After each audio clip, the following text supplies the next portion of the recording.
I'd like to refine our numeric model a little bit more.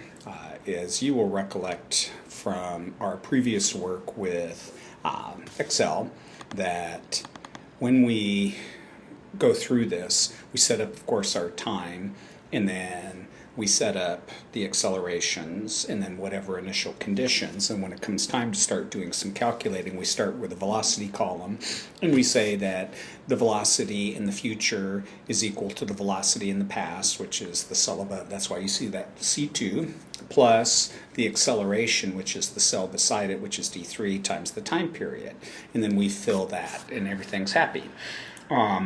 What we did for position is to say that the position in the future is equal to the position in the past, which is the cell above, plus the velocity, which we chose, the velocity just to the side, times the time period.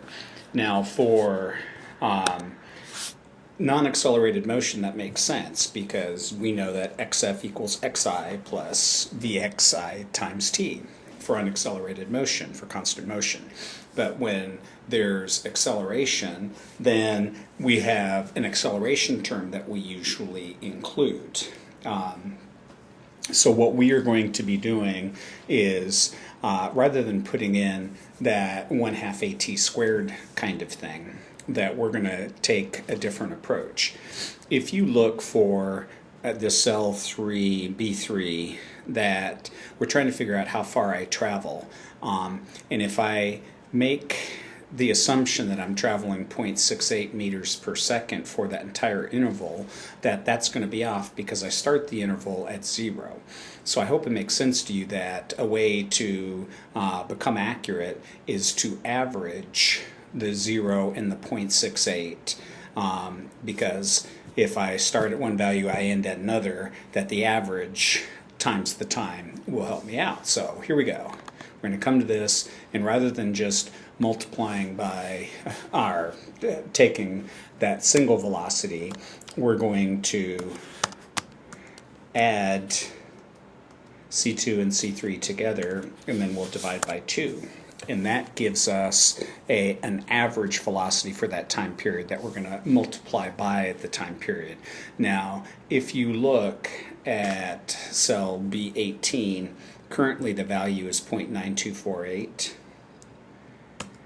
You see it changes with just the change of that one cell, and then as I copy that all the way down, you see that I end up with a number that's smaller, which I hope makes sense, because rather than using the maximum value for each of the time periods, we're using the average. And so you should do that for the y as well. And so again, we'll turn it into an average and copy that down. And so going forward, this is what you should be doing for modeling what takes place in terms of position if there is accelerated motion. Hope that makes sense to you.